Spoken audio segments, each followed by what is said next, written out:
अगर आप हमारे चैनल पे नए हैं तो चैनल को सब्सक्राइब करो और बेल आइकन को प्रेस करो ताकि हमारी स्टडी से रिलेटेड वीडियो आप तक जल्द से जल्द पहुंचे। हेलो दोस्तों, आप सभी को नमस्कार। मैं प्रियंका यादव स्वागत करती हूँ अपने इस यूट्यूब चैनल पे जिसका क्या नाम है, प्रियंका यादव यूपीपीएस। स्टूडेंट्स, आप सभी को पता है हमने यूपी जीके जीएस की सीरीज शुरू कर रखी है।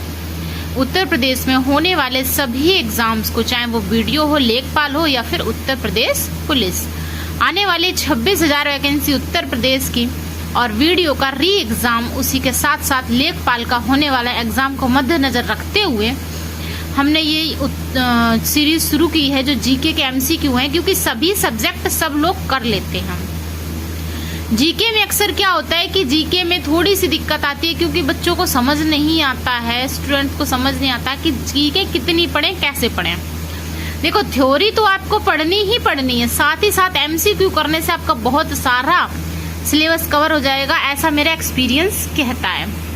तो चलो कुछ क्वेश्चंस ले लेते हैं। एक प्रैक्टिस सेट पड़ा हुआ था, आज मेरी नजर पड़ी उस पर, तो उसके कुछ क्वेश्चंस करवा देती हूँ, मुझे सही से लगे। वो जो सही नहीं है उसे छोड़ देते हैं। पहला क्वेश्चन ये रहा, भ्रष्टाचार निवारण अधिनियम 1988 के अंतर्गत लोक कर्तव्य शब्द किस धारा में परिभाषित है? तो धारा 2 का बी। ये मेरी ही बुक है, मैंने जब पढ़ रही थी तब का ये बुक रखा हुआ है, आज मेरी नजर पड़ी इस पे। अगला क्वेश्चन ले लेते हैं, गुरु गोविंद सिंह द्वारा खालसा पंथ की स्थापना किस वर्ष की गई? आपको पता है कि सिखों के 10 गुरु हुए थे, आप सभी को उनका नाम और उनके द्वारा ऐतिहासिक कौन कौन सा कार्य किया गया था वो याद करना है। किस गुरु की मृत्यु कुछ अलग तरीके से हुई थी, या तो उनको फांसी दी गई थी या इस टाइप से, और वो किसके काल में किसने करवाई, ये सारे क्वेश्चन आप याद करेंगे। पहले गुरु और अंतिम गुरु दोनों को अच्छे से याद कर लेंगे, उनके बारे में थोड़ा जानेंगे। तो हम बात कर देते हैं अपने अंतिम गुरु, गुरु गोविंद सिंह द्वारा खालसा पंथ की स्थापना कब 1699 में कराई गई। ये मैंने अपनी सहूलियत के लिए लिखा होगा कि 13 अप्रैल 1699। हो सकता है आपसे पूरी डेट ना पूछे। कौन सा सर्वोत्तम विद्युत चालक है? कहने का मतलब इलेक्ट्रिक करंट किस में सबसे अच्छा फ्लो करेगा? दैट इज सिल्वर, चांदी में। अगला क्वेश्चन है, मधुमक्खियों के प्रजनन एवं प्रबंधन को क्या कहते हैं? तो आपको दिख रहा होगा क्वेश्चन नंबर 64, मधुमक्खियों के प्रजनन और प्रबंधन को एपीकल्चर कहते हैं। जबकि अदर ऑप्शन जो तुम्हारे दिए गए हैं, सेरीकल्चर ये आपका हो गया है, इससे रेशम के कीड़े वाला, पिसीकल्चर हो गया मछलियों वाला, और ये आपका क्या है, सिल्वीकल्चर, ये आपका होगा फॉरेस्ट वाला। ठीक है ना, फॉरेस्ट को देखना, संभालना, संजोना, वो सब सिल्वीकल्चर में आता है। अगला क्वेश्चन, रक्त के स्कंदन में कौन सी विटामिन आवश्यक है? आप सबको पता है जहां पर भी ब्लड क्लॉटिंग की बात होगी वहां पर विटामिन के आपका सही आंसर होगा। अगला क्वेश्चन, लाल रक्त कणिकाएं कहने का मतलब रेड ब्लड सेल्स की बात कर रहा है। औसतन उनका जीवन काल 100 से 120 दिनों का होता है। अगला क्वेश्चन, आपने देखा होगा कि बहुत सारे सांप वगैरह होते हैं जो सर्दियों में विलुप्त हो जाते हैं। तो कहने का मतलब शीत ऋतु में पशुओं की प्रसुप्ति काल को क्या कहते हैं? हाइबरनेशन। जैसे आपको सबको पता है, मेरी शिक्षा दिल्ली से हुई है और दिल्ली के स्कूलों में जो म्यूजियम वगैरह होते हैं वहां पे ले जाते हैं, और दिल्ली में बहुत सारे ऐसे शिक्षा के वो केंद्र बने हुए हैं, बहुत सारे म्यूजियम है। तो हमें स्कूल की तरफ से एक म्यूजियम में ले गए थे, वहां पे जब मैंने देखा कि ऐसे ऐसे करके तो वो नाम लिखा होता है, पिक्चर बनी हुई, मैंने कहा ये है कहाँ, ये मतलब ऐसे करके कीड़े मकोड़े कहाँ हैं? तो उन्होंने मुझे बताया क्योंकि ड्यू टू हाइबरनेशन वहां पे लिखा हुआ था कि ये सभी जो हैं अभी अपने बिल के अंदर हैं। तो जब जैसे ही सीजन आउट होता है ये बाहर आ जाते हैं थोड़ा सा, तब आप इन्हें आके देख सकते हो। मैंने कहा okay. Being a science student, अगर आप साइंस साइड लेते हो और दिल्ली से पढ़ाई करते हो तो आपको बहुत कुछ देखने को बाय गवर्नमेंट मिलता है, चीजें जो तुम प्रैक्टिकली देख सकते हो। अगला क्वेश्चन है, क्रिकेट की गेंद को किस कोण से मारा जाना चाहिए ताकि वह अधिकतम 36 दूरी तक जा सके? तो किस एंगल से आप मारेंगे? तो 45 डिग्री कोण से मारेंगे। अगले पेज पे चलते हैं।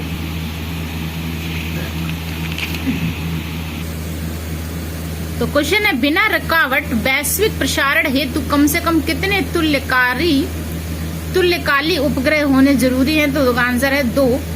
प्राकृतिक रबड़, आपने सब सुना होगा, नेचुरल रबड़ मतलब आइसोप्रीन, आइसोप्रीन मतलब नेचुरल रबड़। है इसका क्या है, ये बहुलक है। प्राकृतिक रबड़ किसका बहुलक है, आइसोप्रीन का। अगला क्वेश्चन बहुत अच्छा क्वेश्चन है, क्वेश्चन नंबर 17। ये क्वेश्चन पेपर में कई बार आया हुआ है, मैंने कई पेपरों में खुद देखा हुआ है। अगला क्वेश्चन, सूर्य की सतह पर हाइड्रोजन के अलावा कौन सी गैस है, हीलियम। हाइड्रोजन और हीलियम सूर्य में है।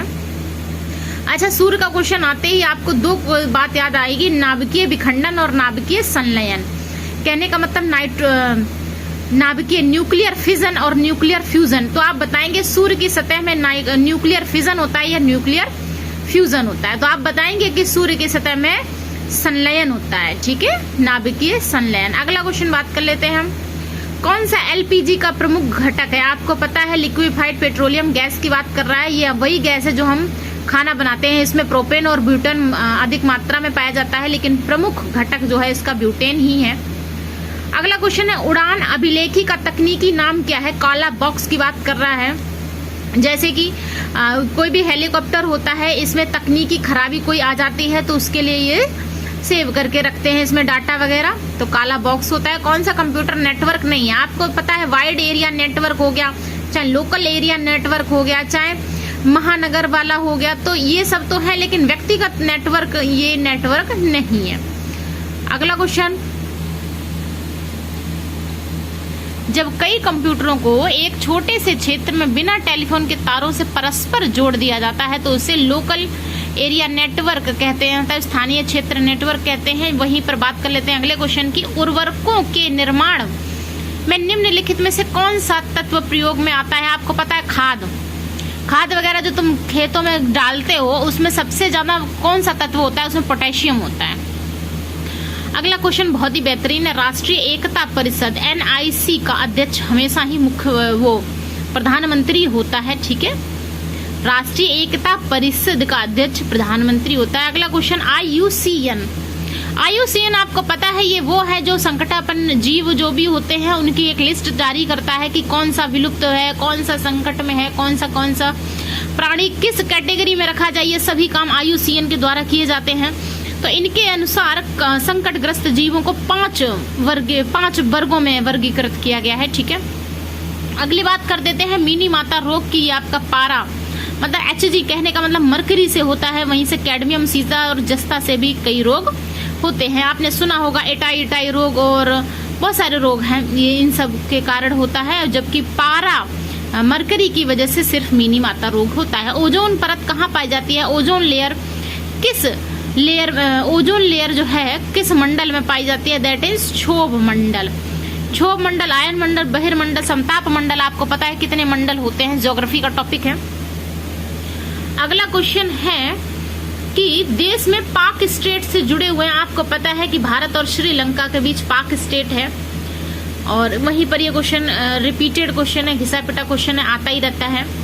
अगला क्वेश्चन थोड़ा सा इंटरेस्टिंग आपको देखने को मिलेगा, जैसे कि हजारीबाग हो गया, ये आपका हजारीबाग जो बिहार के वहां से निकलता हुआ एक है जहां पर अभ्रक पाया जाता है, उसकी बात कर रहा है। जबकि नवेली भूरा कोयला लिग्नाइट पाया जाता है, झरिया में कोयला पाया जाता है, राउरकेला में लोहा पाया जाता है। ये कुछ स्थान दिए हुए हैं सभी स्टेटों के, जहां पर कौन सी चीज कहाँ पाई जाती है वो आपको पता होना चाहिए। अगला क्वेश्चन कर लेते हैं,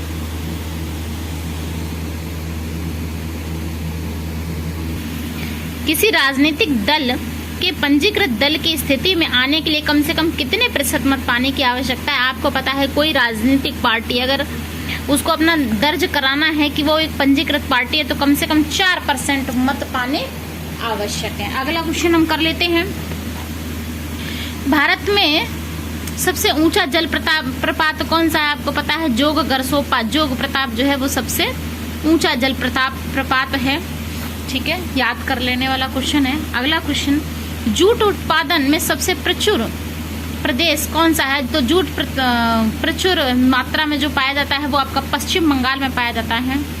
अगला क्वेश्चन कर लेते हैं, मुद्रा आपूर्ति किसके द्वारा नियंत्रित की जाती है। मुद्रा आपूर्ति है जो वो किसी भी देश की सेंट्रल बैंक द्वारा की जाती है, और जैसा कि हमारे भारत में सेंट्रल बैंक जो कौन है, भारतीय रिजर्व बैंक है। तो जाहिर सी बात है मुद्रा की आपूर्ति वगैरह काम जो है इसी का है देखना।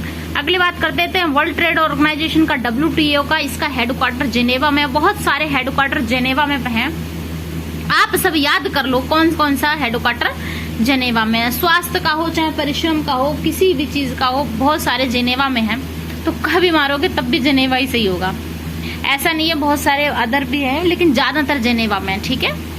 भारत के किस राज्य को चावल का कटोरा कहा जाता है? वैसे इस क्वेश्चन में थोड़ा सा वो है, अगर देखा जाए तो चावल का कटोरा हाँ आंध्र प्रदेश को कहते हैं, लेकिन आधिकारिक रूप से आंध्र प्रदेश है। वैसे कभी कभी तमिलनाडु, अगर आंध्र प्रदेश ऑप्शन में नहीं है तो आप तमिलनाडु भी मार सकते हैं। आंध्र प्रदेश में करीब 77% खेती चावल की ही हो रही है। अगला क्वेश्चन ले लेते हैं। भारत में राष्ट्रीय आय का आकलन सबसे पहले किसने किया था? आप सबको पता है, दादा भाई नौरोजी जब गए थे ब्रिटेन में, वहां पर उन्होंने क्या किया, 20 रुपए का एक नोट दिखाया। क्या बोला कि कितनी आय है हमारे देश की, और हमारे देश का पैसा जो भी है वो कैसे, क्या बोलते हैं, विदेशों में जा रहा है। तो वहीं पर उन्होंने एक थ्योरी दी थी, ड्रेनेज सिस्टम की थ्योरी। ठीक है ना, कैसे नालियों के थ्रू हमारे देश का सब पैसा वगैरह जा रहा है बाहर। तो इसी बात पे उन्होंने सबसे पहले भाषण दिया था। अगला बात कर देते हैं, किसी देश का आर्थिक विकास किस पर निर्भर करता है? तो किसी देश का आर्थिक विकास प्राकृतिक संसाधन, बाजार का आकार, जबकि पूंजी निर्माण पर निर्भर करता है। राष्ट्रीय आय किससे निर्मित होती है? तो राष्ट्रीय आय किसी उत्पादक गतिविधि द्वारा निर्मित होती है। तो अगला क्वेश्चन ले लेते हैं कि महात्मा गांधी का राजनीतिक गुरु कौन था? तो मैंने आपको पहले भी बताया कि गोपाल कृष्ण गोखले महात्मा गांधी के राजनीतिक गुरु रहे हैं, जबकि ये और किसी के भी गुरु रहे। बताओगे किसके गुरु? हाँ, एक और महान हस्ती हैं जिनके गोपाल कृष्ण गोखले गुरु रहे हैं, जरा आप बताओगे। अच्छा, एक बात और बता दो, गोपाल कृष्ण गोखले के भी गुरु का नाम क्या था? उनका आंसर आप मुझे कमेंट बॉक्स में बताएंगे। तीनों नाम आप याद करके रखेंगे। अगला देखो, ऐसा क्वेश्चन आता है, क्रम में लगाना होता है, पहले कौन सा वंश आता है फिर कौन सा। आप सबको पता है, पहले हर्यक वंश, फिर शिशुनाग वंश, फिर उसके बाद नंद वंश आता है। नंद वंश का आखिरी शासक जो होता है धनानंद, उसको चंद्रगुप्त मौर्य मारकर फिर मौर्य वंश की स्थापना करते हैं। उन्हीं का बेटा आगे बिंदुसार और वो अशोक वगैरह बनते हैं। ठीक है ना, तो ये चारों वंश हो गए, हर्यक वंश, शिशुनाग वंश, नंद वंश, जबकि मौर्य वंश। अगला बात करते हैं, भारत के नियंत्रक एवं महालेखा परीक्षक की बात कर देता है। कहने का मतलब controller auditor general of India article number 148 की बात कर रहा है। जो नियंत्रक एवं महालेखा परीक्षक हैं, इनकी उम्र 6 वर्ष या 65 वर्ष, जो भी पहले हो जाए वो हो जाती है। अगला क्वेश्चन, भारत का प्रथम चुनाव आयुक्त कौन था? भारत का प्रथम चुनाव आयुक्त सुकुमार सेन थे। ठीक है, ये क्वेश्चन रिपीटेड है, आया हुआ है। अगला क्वेश्चन, सर्वोच्च न्यायालय के न्यायाधीश की सेवानिवृत्ति की आयु कितनी होती है? 65 वर्ष होती है। तो सेवानिवृत्ति की आयु जो है कितनी है? 65 वर्ष। जबकि अगला क्वेश्चन ले लेते हैं, पंचशील के सिद्धांतों का प्रस्तावक कौन था? पंचशील के जो सिद्धांत थे, आपको पता ही है, नहीं पता हो तो सुन लो। महात्मा बुद्ध जो थे, उनके बौद्धिक विचारों से जहां से लिया गया था, और लिया किसने था? पंडित जवाहरलाल नेहरू ने। फिर उसके बाद अपने सिद्धांत दिए थे। तो आंसर महात्मा बुद्ध इसीलिए दिया गया है ताकि तुम कंफ्यूज हो जाओ, बट इसका एक्चुअल में जो आंसर है वो पंडित जवाहरलाल नेहरू ही है। 1953 की बात है। अगला क्वेश्चन, 12 अप्रैल 1944 को सुभाष चंद्र बोस ने एक नगर में भारतीय राष्ट्रीय सेना का झंडा फहराया था। एक्चुअल सच तो ये है कि 12 अप्रैल 1944 में सुभाष चंद्र बोस ने झंडा नहीं फहराया था, वो झंडा 1945 में फहराया गया था। 30 दिसंबर के आसपास की बात होगी, 30 एग्जैक्ट डेट नहीं याद आ रही, 45 की बात है वो। खैर बहरहाल वो आंसर क्या होगा आपका, कहाँ की बात वो कर रहे हैं? वो अंडमान निकोबार की बात कर रहे हैं। अगला क्वेश्चन, किसको किसी कोशिका में अचल संपत्ति माना जाता है? वो कार्बोहाइड्रेट्स है। बहुत इजी है। भूमि का जल रोमों का किस दबाव से पहुंचता है? इसमें 2 आंसर मेरे को थोड़ा वेरिएंस लग रहा है, कंफ्यूज हो गई मैं थोड़ी सी। इसका आंसर आप मुझे बताएंगे। ये कोशिका दबाव जो लिखा है, मैं इस बात से सहमत नहीं हूँ। मेरे ख्याल से परासरण दबाव होना चाहिए, जो मुझे याद आ रहा है। भूमि का जल रोमों तक किस दबाव से पहुंचता है? 100 क्वेश्चन का आप आंसर मुझे बताएंगे कि ऑप्शन बी होगा कि डी होगा। कमेंट बॉक्स में लिख के बताएंगे जिसको जानकारी है। नहीं है तो मैं कहीं से देख के इसको कंफर्म कर दूंगी। ठीक है, 100 वाला क्वेश्चन। तो ये रहे वो आपके क्वेश्चन, आपने ऑप्शंस भी देख लिए हैं और सभी क्वेश्चंस देख लिए। बहुत ही अच्छे क्वेश्चंस थे। ये वो बुक्स हैं जो मैं अपने लिए पढ़ती थी। ठीक है ना, और मैं कभी ये नहीं देखती ये बुक कौन सी है, कहाँ से आई, क्या है। बस कंटेंट से मतलब होता है, क्योंकि यही एग्जाम हर किसी पेपर में बैठेंगे तो यही क्वेश्चंस होंगे। समझ में आ रही है? तो ठीक है, वीडियो को ज्यादा से ज्यादा लोगों तक पहुंचाएं, लाइक शेयर सब्सक्राइब करें। आपके अपना चैनल कौन सा, प्रियंका यादव यूट्यूबर्स। ठीक है, जरा सा सहयोग करो। जल्दी से 10,000 सब्सक्राइबर पूरे होते ही आप सभी के लिए एक सरप्राइजिंग है। और मेहनत करते रहो, मेहनत करने वालों की कभी हार नहीं होती, और लहरों से डरकर नौका कभी पार नहीं होती। Okay, bye bye, have a nice day.